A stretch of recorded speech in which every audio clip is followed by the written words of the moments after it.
just wanted to start Insta account, and I kind of didn't know how should I begin. So I started with Get Ready With Me and videos like that. But I have always had like pretty high standards from my childhood, and I have actually never thought about it before. Like kind of a viral video which has more than 300,000 views, and people have been pretty harsh there in the comments, and they have been telling me pretty harsh things about like open your eyes, this is not a reality and things like that. So I want to show them that it is possible and it is a reality. So yes, that no, actually no girl hasn't made a comment like that. It's men only actually. So yeah, men only have been commenting on these videos. Girls have, I think that maybe 99% of girls have been supporting this, or maybe I haven't seen any bad comment from a girl. So yeah, men only.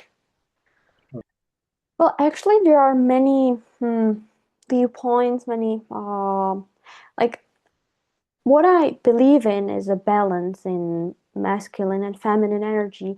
I believe there is something that men can give into a relationship and women can give into a relationship. And Yeah, I think that this word providing, many people have been like pretty much commenting like, what do you mean providing? Like it's not all about the money. The providing, it's not about like just providing money. It's about providing the how I said, like the emotional intelligence, like showing the woman that he cares, that he is mature enough to like listen to her, and it's not all about the money that's providing. So that's also what I wanted to point out, and something I want to explain also in my videos and on my Instagram. Yeah. Yeah, that's these are I don't know how can they think about weakness and when they think about femininity. It doesn't mean that you are weak. It just means that could see when I was working when the job was so hard, then you don't have time, or you work for so many hours, then you don't have time for yourself. You don't have time to educate yourself, to kind of pamper yourself. And I think it kind of drained my femininity. So that's also what I wanted to mention. Friend, my friend from school, she was telling me stories how she couldn't afford rent, and she just had she didn't have money for her dinner, and she went to dates with men to just get food from them and to go for a coffee with them because she just didn't have the money. I think it is also not everyone has mindset like that. Like there are not many people with mindset like that. I have never encountered people in my country with this type of mindset, and I think it's also a little bit a cultural thing. I think that once you get into a relationship, there are some things you need to accept, but I mean the main points, the main yeah, well, the most important thing is to know your niche. For example, my target audience were at first mainly women, but now I would say it's more men, uh, because I talk about men a lot, and it's important to know your target audience. Well, not like threatening, but it was more like cursing, like you are worthless, you don't make sense, and you are just you just want money, you are nothing than a prostitute and things like that. So I just reported them, and Instagram deleted their accounts. So yeah, it's kind of hard to answer because um sorry, what was your question again? Can you do it one more time? I think that my best advice would be like how to say, what did I even mention? Yeah, I think that's pretty much everything what I wanted.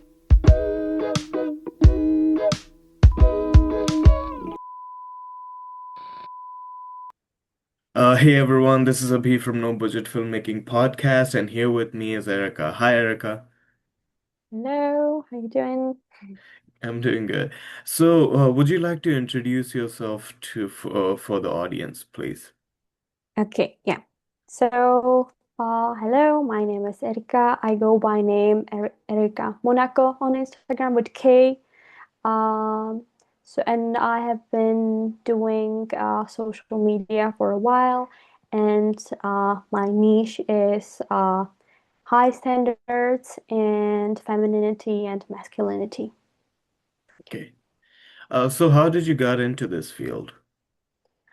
So I have always wanted to start Insta account, and I kind of didn't know how should I begin. So I started with Get Ready With Me and videos like that. But I have always had like pretty high standards from my childhood, and I have actually never thought about it before. Um, like I can start an Insta account and show people that it is possible to still have high standards. So I started with it, and it is so flowy. So I'm really happy about it. Yeah. Hmm. When you say high standards, in what? Like in everything of your life, or in particular something? Yeah, I mean like everything. I don't mean relationships only. I mean because I'm pretty strict about myself and my routine. I'm I have I'm kind of strict about everything involving me. So high standards. I mean high standards of living, high standards of relationship, your demands, and pretty much everything. Yeah. Hmm. Okay, and is it because of so do you coach people about these high standards? And most of the time it's usually on dating, if I'm not wrong, right? Yes, exactly. Because in the past, actually, I'm like a micro influencer. So let's start with that. It is actually my dream, but not on social media. I mean, in real life.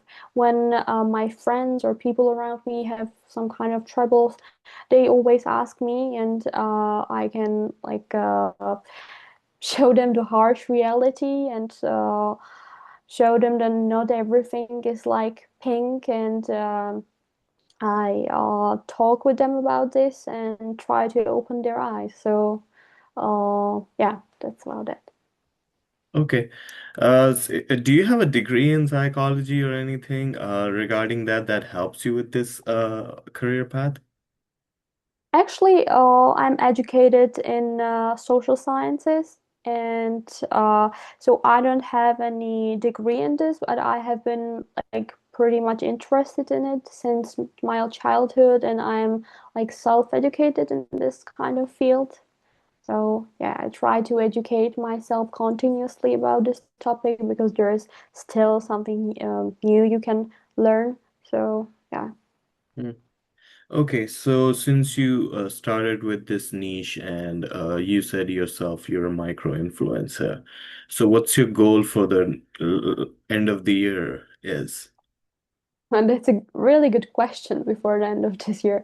Yeah, my goal is actually to start actually coaching people online to open eyes of people who think that this is not possible. Uh, Actually, I have kind of a bio video which has more than 300,000 views, and people have been pretty harsh there in the comments, and they have been telling me pretty harsh things about like open your eyes, this is not a reality, and things like that. So I want to show them that it is possible and it is a reality. So that's my biggest goal. What do you mean by harsh comments? I mean, like, pretty much cursing and saying harsh things about, like, open your eyes, this is not possible, we are in 21st century, and you want patriarchy and things like that. But they don't understand, like, the difference between patriarchy and masculinity. So that's what I want to show them, that masculinity is something completely different. And I have been like commenting on these people comments, and I could see that it's impossible to change their opinion. I mean, I respect that. Not everyone has to agree with that. It's kind of controversial topic. But they have been telling like things that it's not real. So I want to show them that it is real. So who are these people who are making these comments? Are they guys, girls? Yes. No, actually, no girl has made a comment like that. It's men only, actually. So yeah, men only have been commenting on these videos. Girls have, I think that maybe 99% of girls have been supporting this, or maybe I haven't seen any bad comment from a girl. So yeah, men only. Oh, interesting.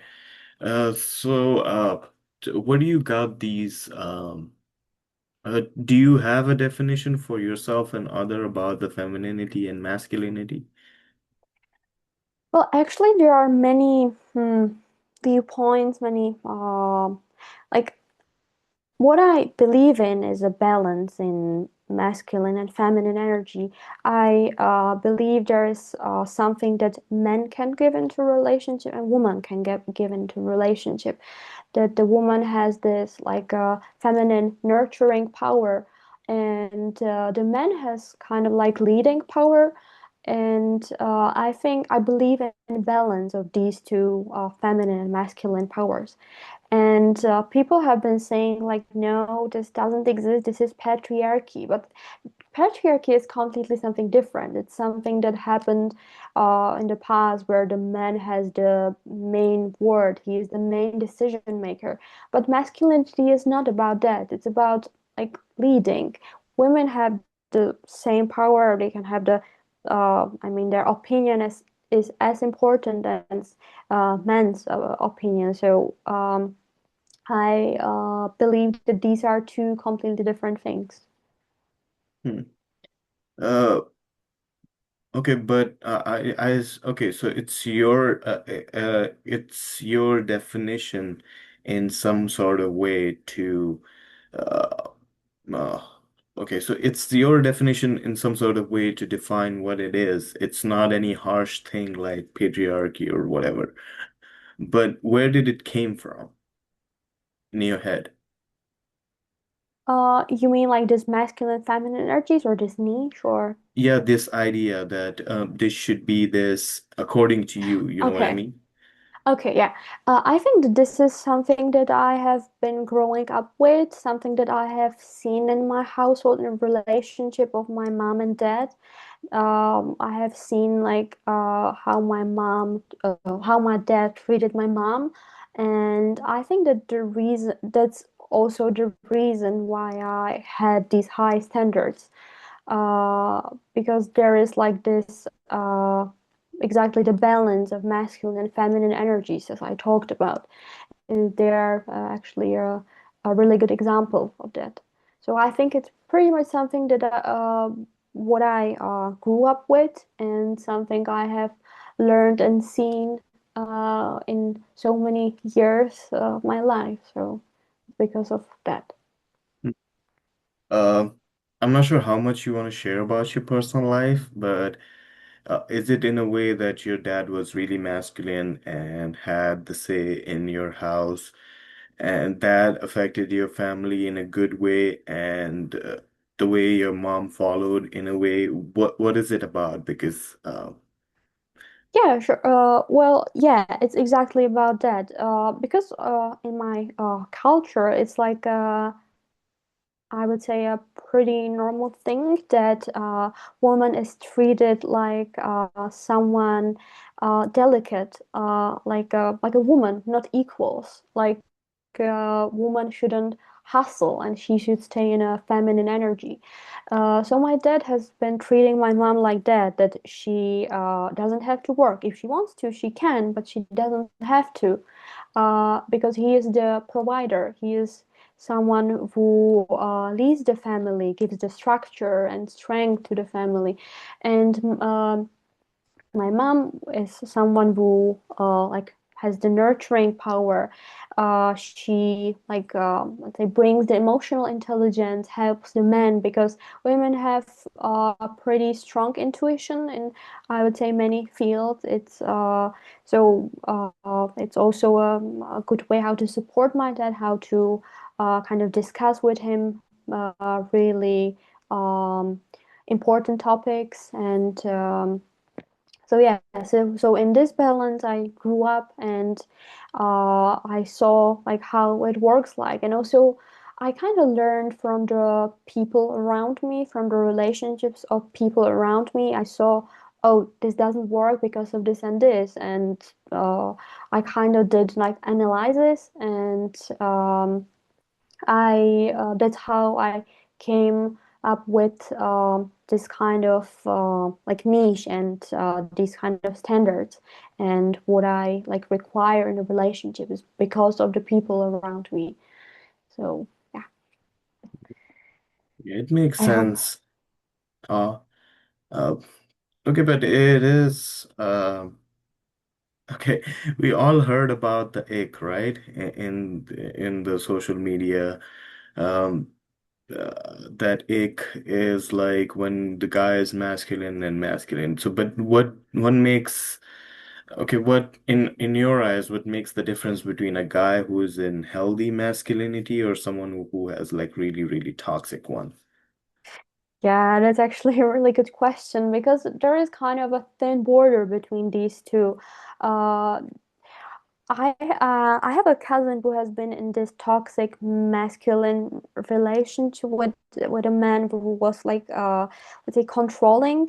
First first of all, toxic masculinity is when men want to control women, when they kind of start to tell them you shouldn't do this, you shouldn't wear this.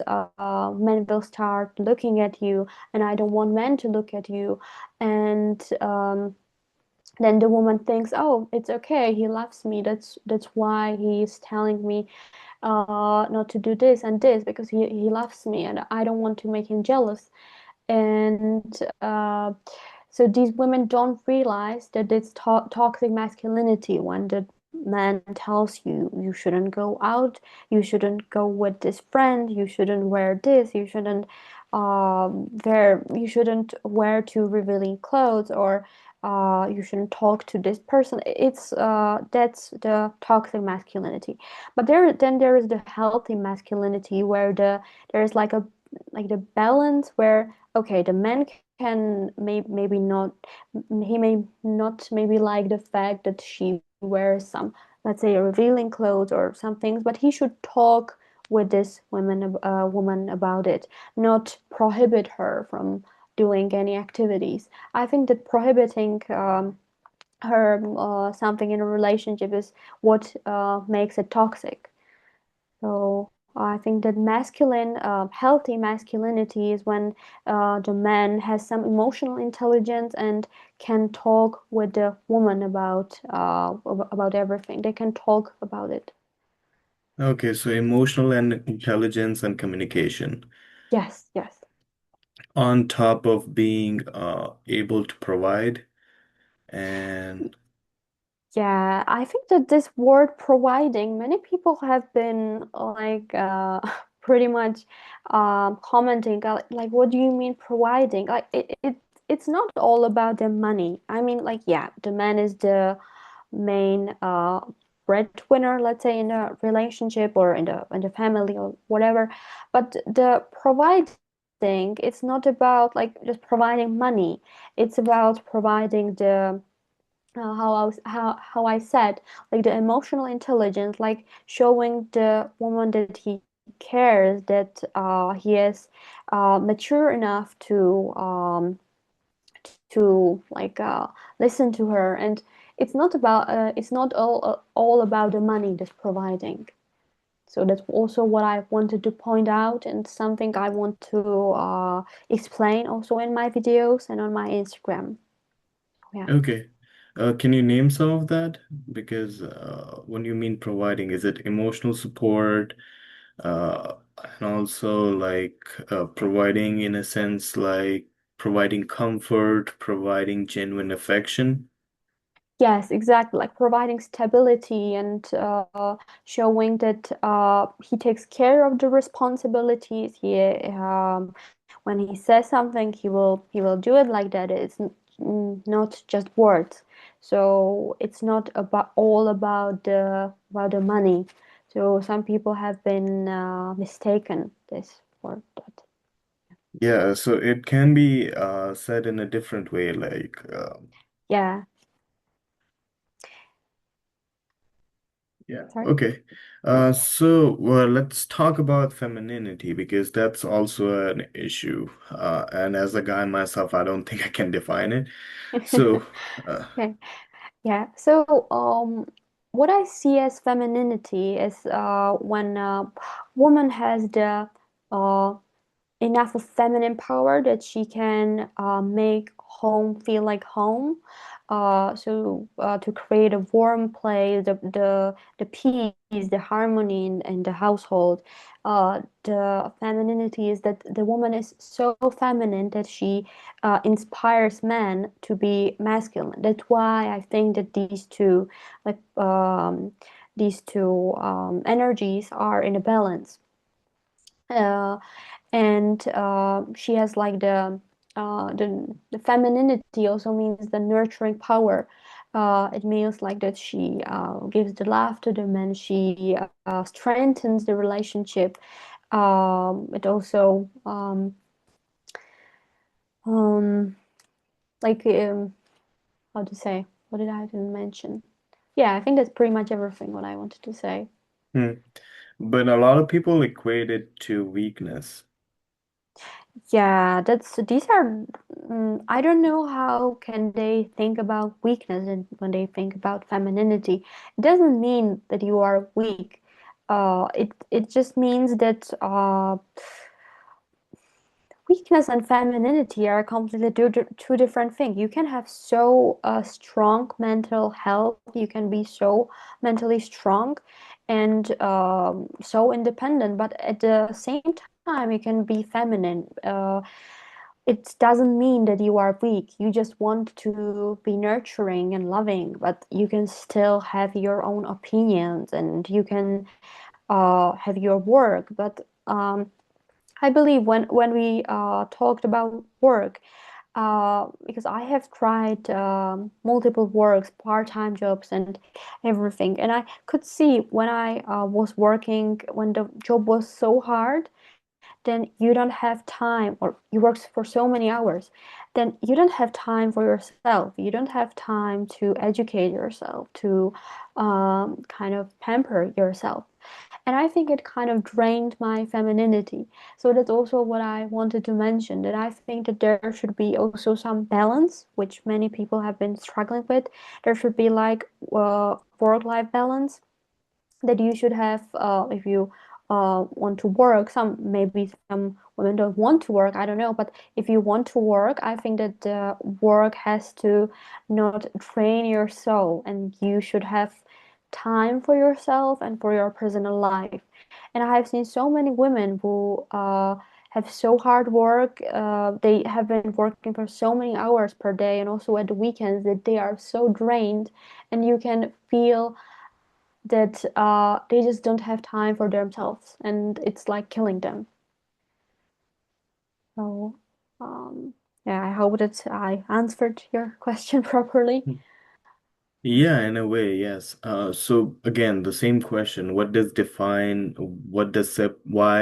how does it separate from toxic femininity? Toxic femininity. First, what is Mm, toxic femininity in your eyes? oof. Oh, actually, I have been studying more toxic masculinity. I'm kind of not that enlightened into a toxic femininity, but I think that there are also so many ways of how to look at it. But I think that it's same as with toxic masculinity when the woman is on one hand too controlling. She controls the man so much, and he doesn't even realize it. Uh, And on the other hand, there is this toxic femininity when she is too dependent on a man. She just drains the soul out of the man. She just can do anything without the man. So I think that's also really important. And if a woman is in a relationship, that she should be able to depend on herself.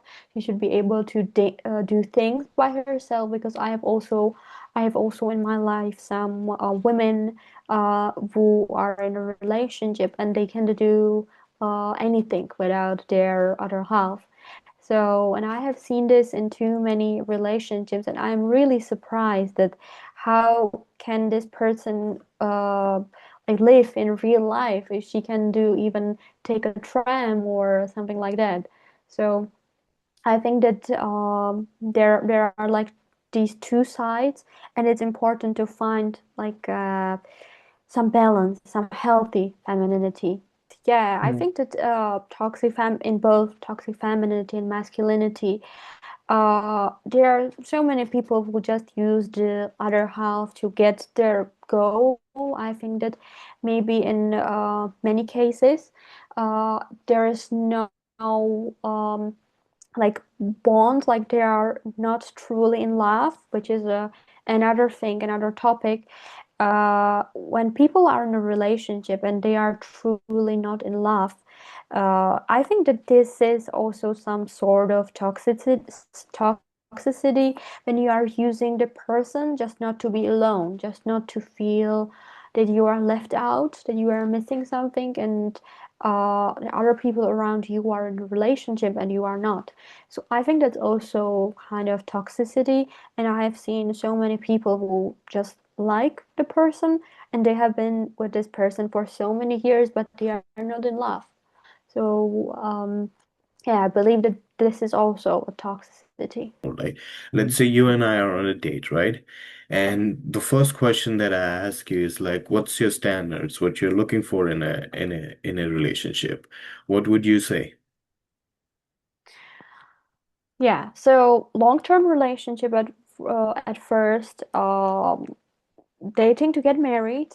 That's also something kind of hard to find these days. Then the next thing, the standards are um, it's kind of hard to summarize it in a few sentences. There are so many things. Let's maybe start at first. I'm not interested in, like, yeah, gifts are nice, super good way of how to show the person I care. But that's not the main point. I think that many people just kind of think that it's important if you have standards, like you should buy me flowers and things like that. But no, it's showing that you care, showing that when you say something, you will do it and not just run away. Um, Planning at first, showing up to the places, and maybe like be a gentleman. It's also really important. uh, Providing, not providing, but giving a strength to the relationship. And I will also say that if you show me all of these things, I will also show you, I will give you strength, I will always support you, I will try to talk with you about all of these things. If you don't agree, if you don't like something, we can talk about it. So there are so many things. It's kind of hard to summarize it, but these are the main points. Yeah. Uh, okay. Okay, I have to dig in a little bit deep in this one, Okay. okay? Yeah. So, but for example, it's you're selling courses, right? So, for example, in next year you're selling courses, and this is one of the things that I think that your students or whoever taking your course is going to come up with, like how I can mention it without looking a little bit entitled that I want these things. Like one thing I can easily get right. Okay, I'm dating to get married. That's easy. Everyone can. You can even put it on your profile photo or on your dating profile and no one would bat an eye, and that makes sense. But the rest of it is just a little bit, I don't know how to say it because it can be easily misinterpreted if it is in a sentence on a dating profile of even if you're talking to someone. You know what I mean? Yeah, yeah, I know what you mean. Um, I think it's also not everyone has mindset like that. Like there are not many people with mindset like that. I have never encountered people in my country with this type of mindset, and I think it's also a little bit a cultural thing. Uh, because the country where I come from and the country where I live are different. In the country where I live in, I have never met a person who thinks like me or the my cousins because we all have the same mindset. And I have never met anyone like that. But in the country where I come from, the Middle East country, it's a kind of a normal thing there. Like they to marry, the provider, the masculinity. It's like something below, something less is just not accepted. Like it's just a norm there. So I think it's also the cultural thing. Uh, I don't want to say that everyone in one culture have the same mindset. Of course, everyone is different, but like the norm, I would say how the bigger percentage of people think like is um, like the similar in one country. So if you go, for example, from Middle East country to Europe, of course there might be so many cultural differences, so many differences in dating culture. So that's the most important thing. If I know that there are so many series of Love is Blind, like there's Love is Blind Habibi, there's Love is Blind Germany, and when you watch all of these series, you can see just the difference in their mindset and what are their like standards and what do they require in a relationship. Uh, So okay, first question. You live in Czech Republic, right? yes, exactly. Yeah, And you came from, Armenia. oh, Armenia. That's nice. Yes, yes. Oh, oh. So Have you these two, ever ate Kash? yes, of course. Okay. Yeah, my best Yeah, friend is Armenian, so yeah, it's pretty normal in California. yeah. Or in America. Yeah. So what I wanted to say is that in these two cultures are like totally different. And in Europe, I feel like a black sheep. It's just so different and so many like judgments from the people. And it's kind of hard to live in this kind of surroundings. Oh yeah. Yeah, makes sense. But again, it's uh, sorry, Erica, but it didn't answer my question technically. That okay, Yeah. okay. It's kind of hard to answer because um sorry, what was your question again? Can you say it one more time? Okay, okay. Also, our meeting will end in like 5 minutes. So, uh, so, Okay. so the question was, is how can someone, not someone, especially a woman, can make the standards that you're preaching everyone should have to their potential partners without sounding a little bit entitled or negative in any way? Because again, the standards, I think it is completely reasonable. I think you're not just after for money, you just want someone who is reliable, emotionally intelligent, communicates better, and supports you, right? But it doesn't, uh, it's as I said before, it's very easy to misinterpret that. And Yeah, well, I think that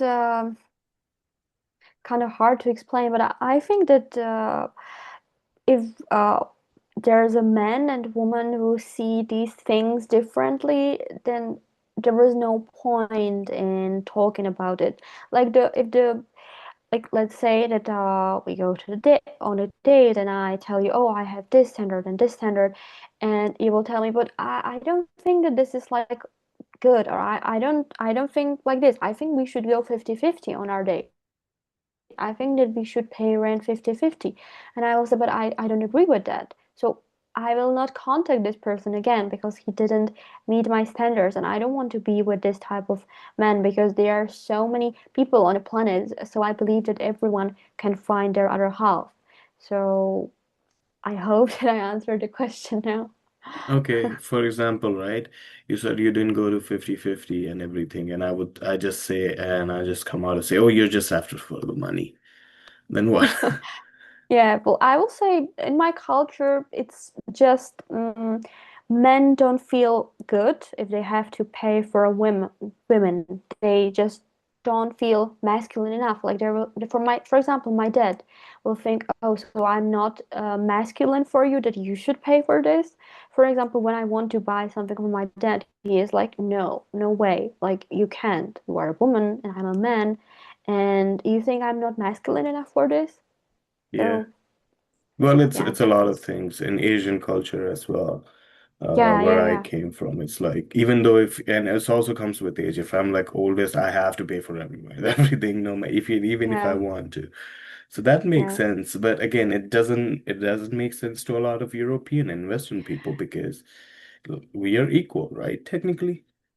yeah, yeah. I mean, like I've been living in this culture, so I can't just when I hear something like that, I just don't say anything because I just don't agree with that, and it's completely fine because they have different culture, they see things differently, and I also see things differently, and they don't agree with me, but and I don't agree with them, but we like respect each other.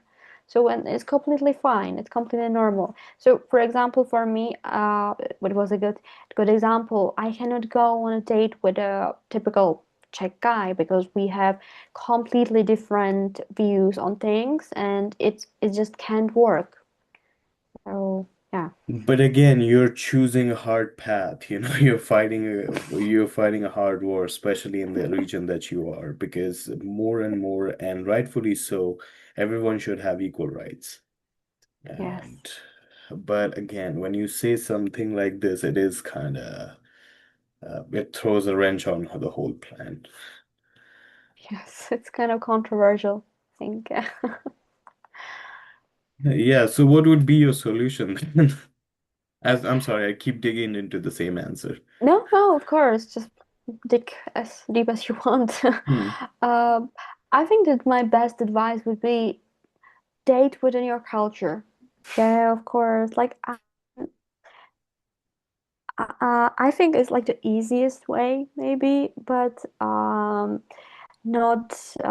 It's really limited, but it's not always the case. Of course, you can also find your other half in different cultures, but I think it's like the maybe the easiest way for the countries that are limited. I don't mean like for the America or no, not. I mean for limited smaller countries, like for example in Europe or in Middle East. It's I would say the easiest way. Yeah. Not really, because in America there's like billions of different cultures and Yes. everything Yeah. is there. So then again, it's and everything is well, at least nowadays everyone is dating cross-culturally, it feels like. Yeah. Yeah. So yeah, that's kind of limit hinders your ability to find a partner, right? Yeah. Yeah. It is. Wait, I I didn't hear you well. Sorry. Oh, I said, hello, can you hear me? Yeah. Yeah. It's okay now. Yeah. Okay. Okay. I didn't want it to be here because the lighting is weird. Okay, never mind. So, but again, it is costing you a little bit of people that can be your potential partners just because there's you have to get them familiarized with the culture or something like that or something, or you might have to rebrand your whole standards in a way that it does not. I'm not saying lower it. I'm not saying to lower your standards, but I have to say you have to rebrand it in a way that everyone can accept in a way. Does that make sense?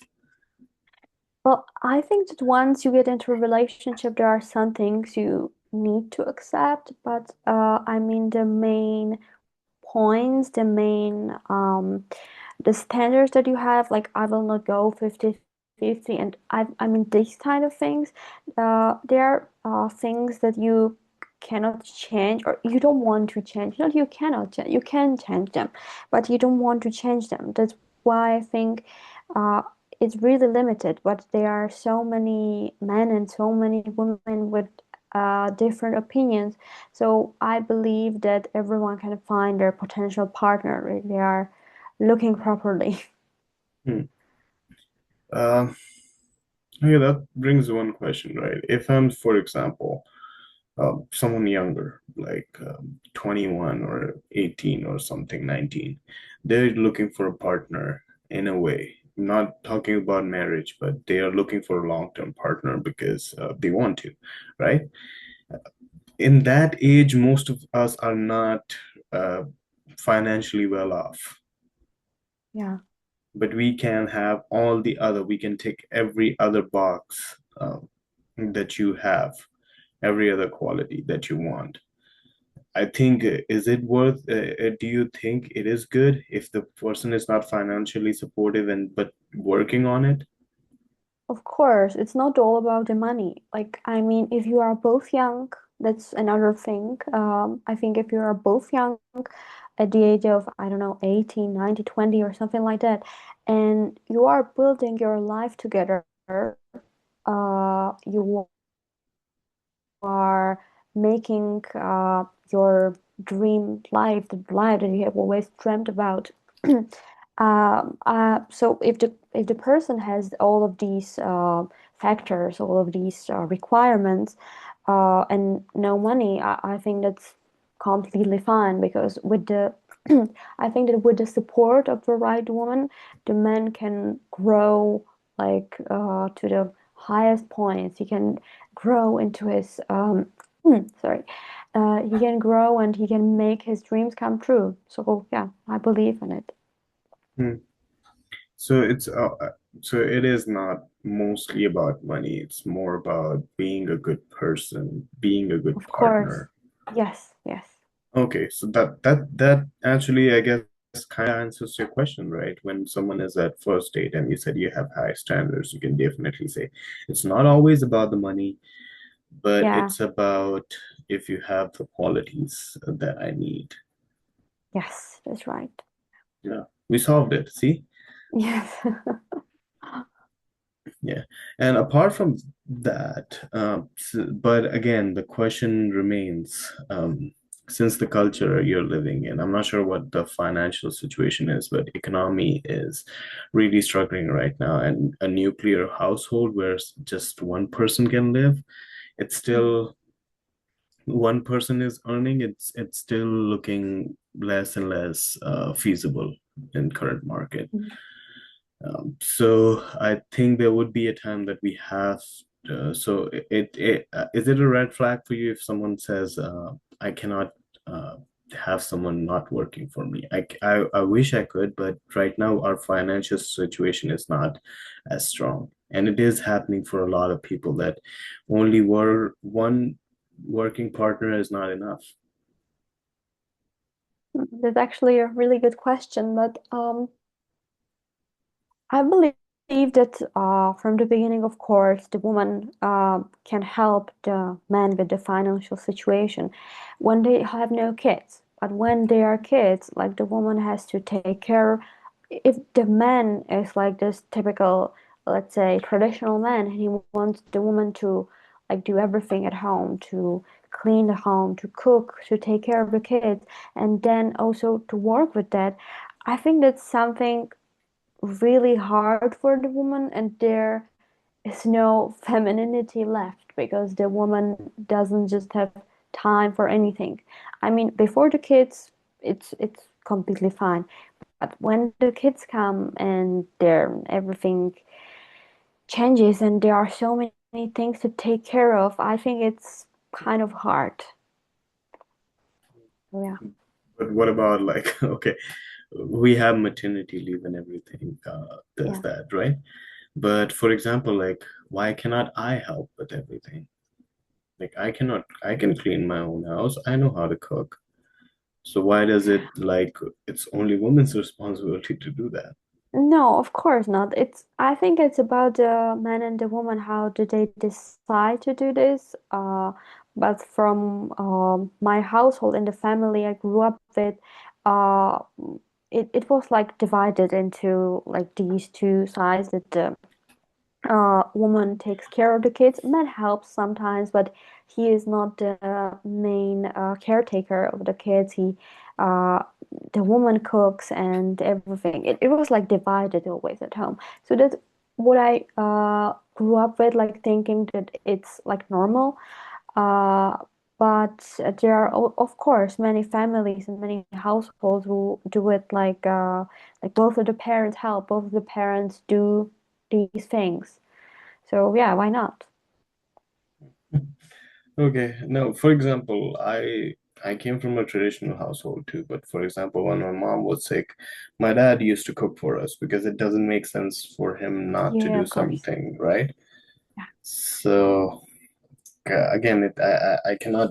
Uh, well, yeah, they had different roles, right? My dad used to work and my mom used to stay at yeah, home and do all those things. But it's my dad always stepped up when he needed to. So that would be a healthy way to look at it, right?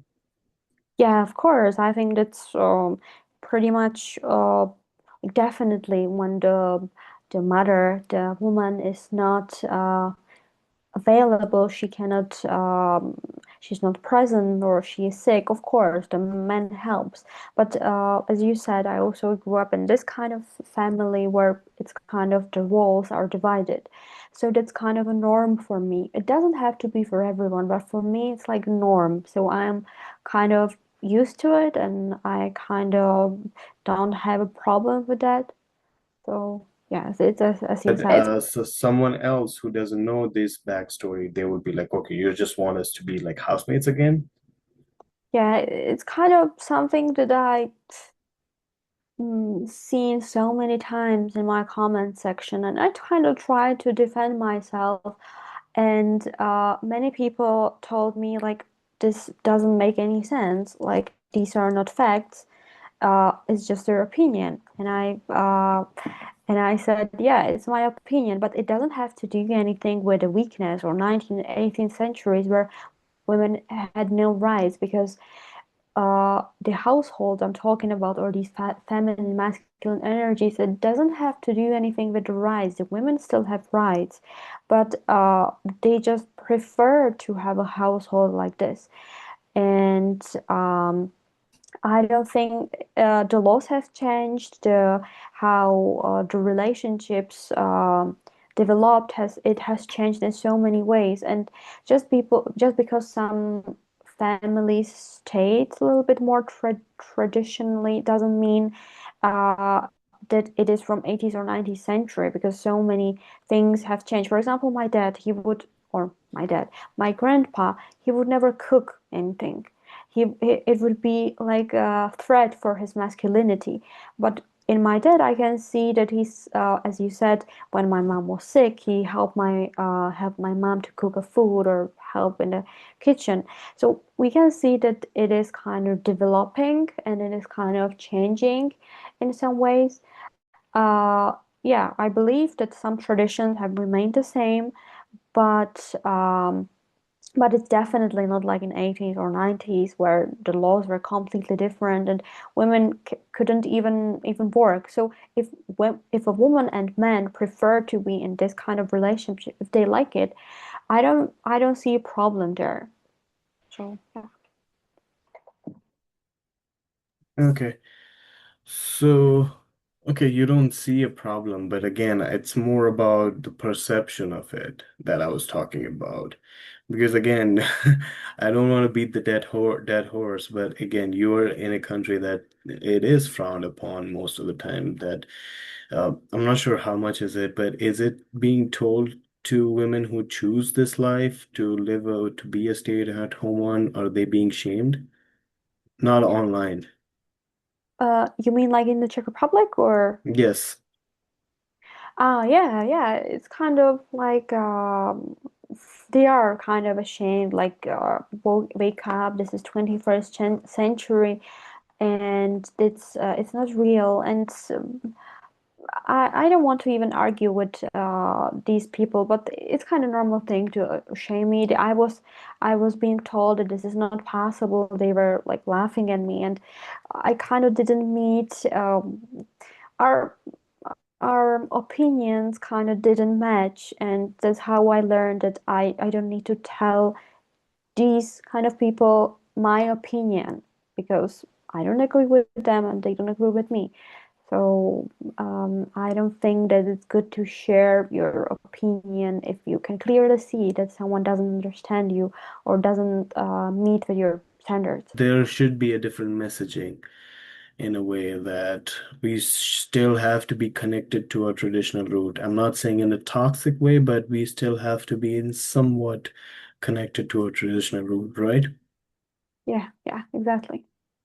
And Well, what about the women who do not agree with you at all and they're like, no, I want my money and I want to pay 50.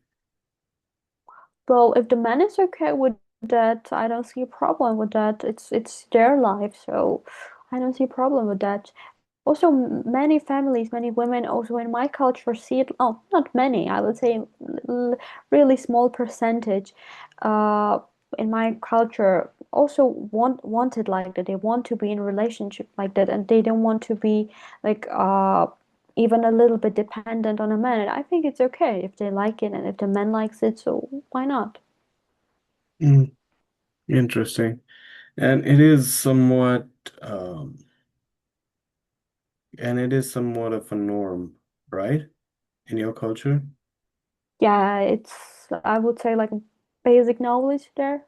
Mm, mm. It is, and it is just okay, so let's move on a different side of things in terms of not relationship, but in terms of content creation. Have you been working on it to gain more followers?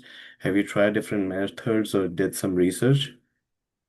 Yeah, of course. Like I think I started like 2 years, 3 years ago maybe, and I started with completely something different. I started to show my day, and it was like boring, but I was just testing it. Then I moved to the TikTok, and then I kind of came back to Instagram. I wanted to like take pictures, like these elegant pictures, but then I decided that I actually want to share with people my standards and um, how I see the relationships. And then I also actually wanted to see or see how many women there are that share the same opinion as me. And I think that people would be so surprised to see how many people see it the same way as me. So yeah, I wanted to see with my own eyes that it's not rare to have opinion like that. Hmm. And then also because my cousin, she started with a content creation also many years ago, and then she kind of started to gain followers, and then she also shared some tips with me. So that's how I also get into that and started with all of that. Hmm. Yeah, what about the technical side of things? Like What do you mean? what tips she shared in terms of technicality, like how much you should post and how much you should engage with other people to get the count Hmm. running. Yeah, well, the most important thing is to know your niche. That because if you post different topics from different sides, it's not the people are going to be confused. Your Instagram is going to be confused, and um, you should know your target audience. For example, my target audience were at first mainly women, but now I would say it's more men, uh, because I talk about men a lot, and it's important to know your target audience and your focus. You should post once to 3 times per day because Instagram likes to see you present. So you should show Instagram, I'm here, I'm posting, and Instagram kind of helps you to grow with that technique. Also, there are some content creators who like put a lot of effort into their videos because that's their type of video. But mostly the most popular videos on Instagram are not that of a high quality, I would say. It's kind of like you just made a video on your, I don't know, when you were running or just some nonchalantly like doing something. So I would say that non-high quality videos are popular nowadays. Hmm. I'm the one that says, okay, comment something. What about how much sometimes you see something that is just like give me your favorite this and that or give me your unhinged advice and people just share it and that thing goes viral for some reason. Have you noticed? Yeah, yeah, that's right. Like it's actually all about the hook because I also tried to post things like that, but no one commented on that. Uh, so at first, there are many things that matter there. The position of your text, the type of text that you use, the sound that you use. So maybe because of the sound, it might get popular. Um, so there are many factors actually, but the comments, what make the people comment on the video is actually the hook, the first to 3 seconds of your video, because people, their attention, the attention of the people is kind of like short, so you need to kind of like show them, oh, I'm interested in the first few seconds. So that's what make them kind of engage in your video or comment on the video. Hmm. But sorry, I have to just 1 second. Okay, someone is calling me.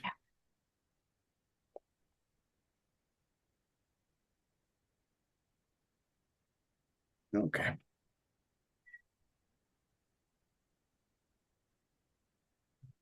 Okay, we're good.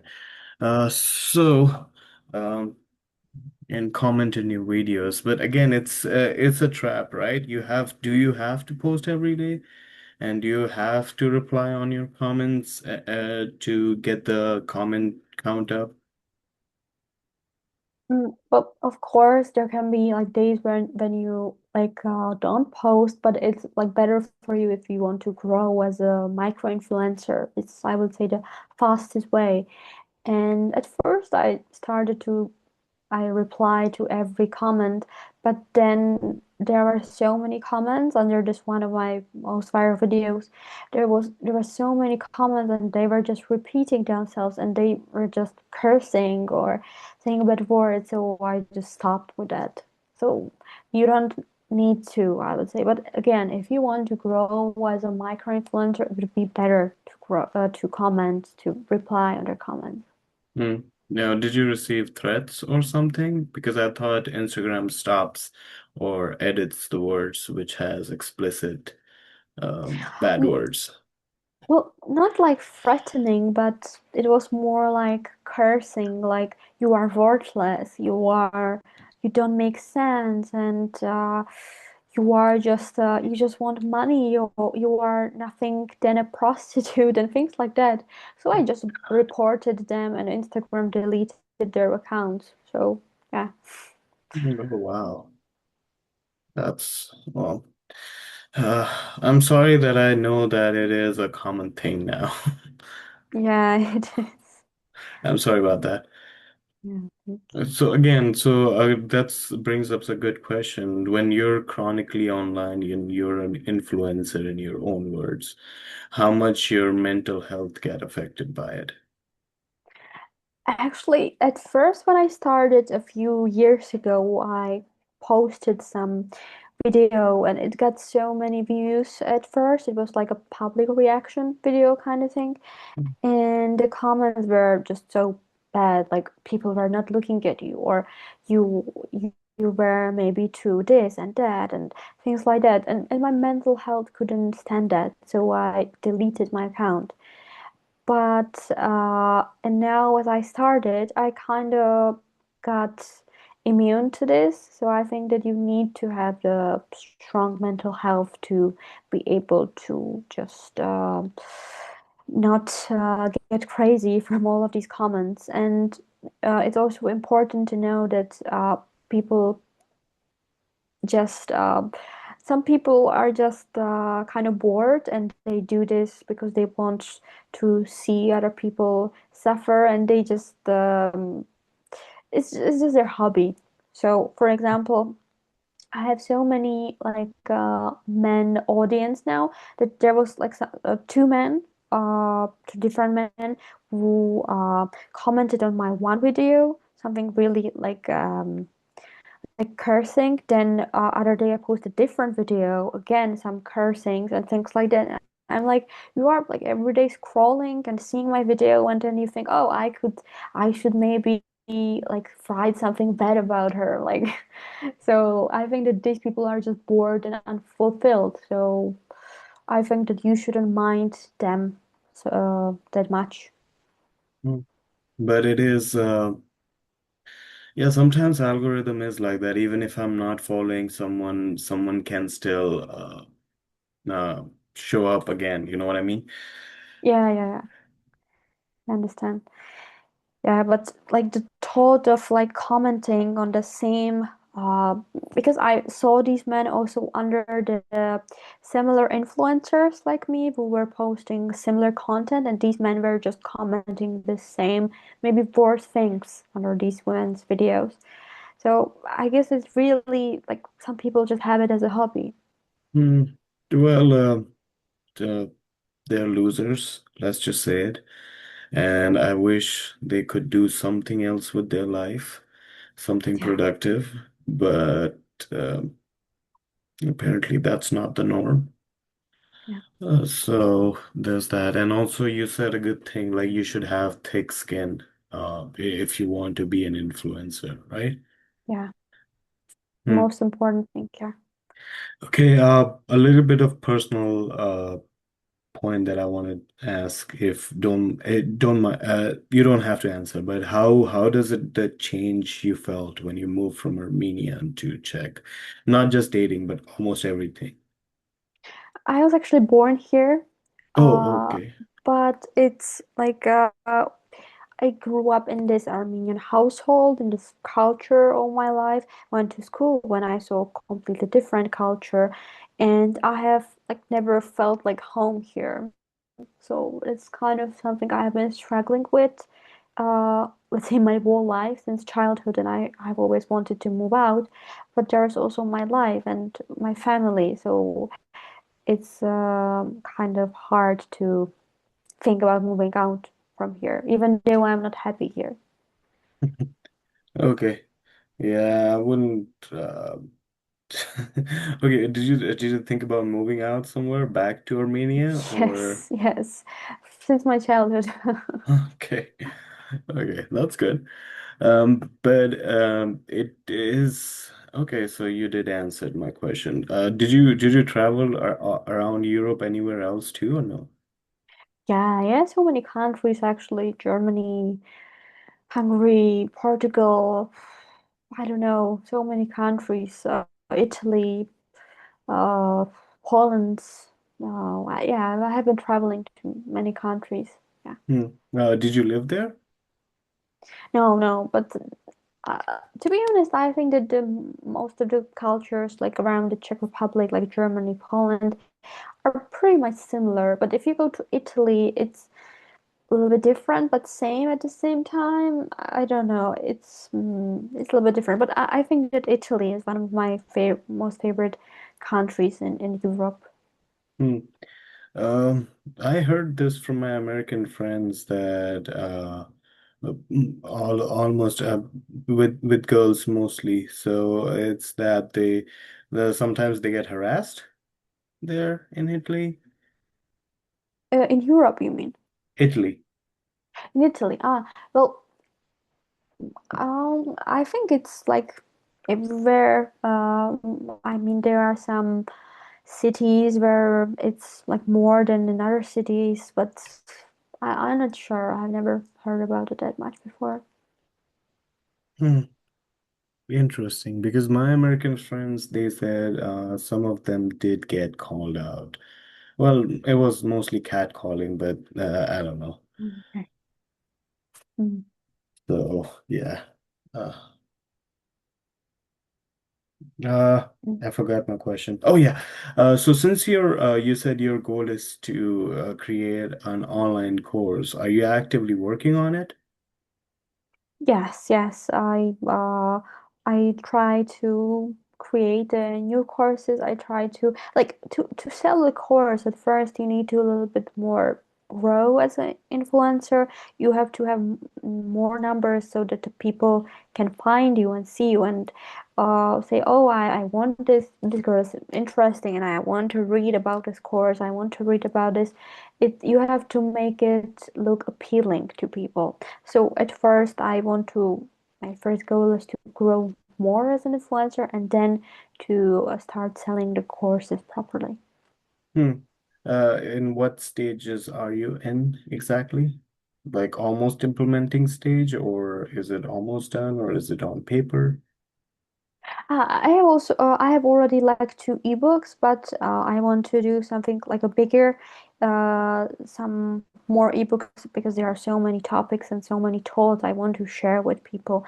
So the rest of the ebooks I want to do, I started with it and I want to complete it before the New Year. So and before the Christmas. Oh, that's good luck for that, and I hope you reach it. And apart from that, for example, let's finish this off real quick.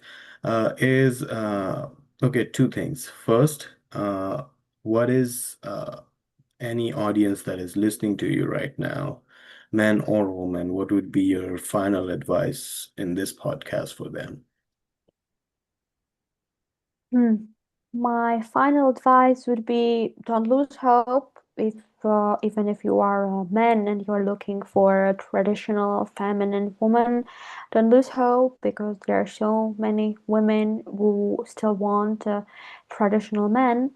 And for a women who have high standards, also the same thing. Don't lose hope, don't lower your standards, and listen to your heart. Absolutely. And one more, before and the second part would be for you call yourself a micro influencer and you want to be a macro influencer, right? Yeah. What would be your advice to the influencer, not just in dating a relationship? To influencers or to influencers? Sorry, I didn't hear you well. To the influencers who are just Okay. starting and not just in your field, but just starting. Yeah. Well, my advice would be find your niche, do what you like, because it's kind of hard to find a balance between posting what you like and posting what people like. There are two different things. So you should post what you like, even though you don't have so many views from the beginning, but you should like it. You shouldn't force yourself to do it. So find what you like, find your niche, and be consistent. So these are the main things they should stick up to. Absolutely. Okay, it was an amazing conversation with you. It was amazing talking to you, and I learned a lot of things. So thank you very much for that. Thank you so much for inviting me. Yeah, and cut. So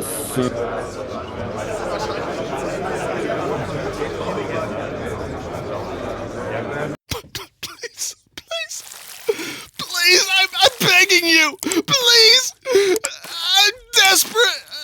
I don't know what to do. Please subscribe. Like, comment, and subscribe. Subscribe for more content. Subscribe to my channel.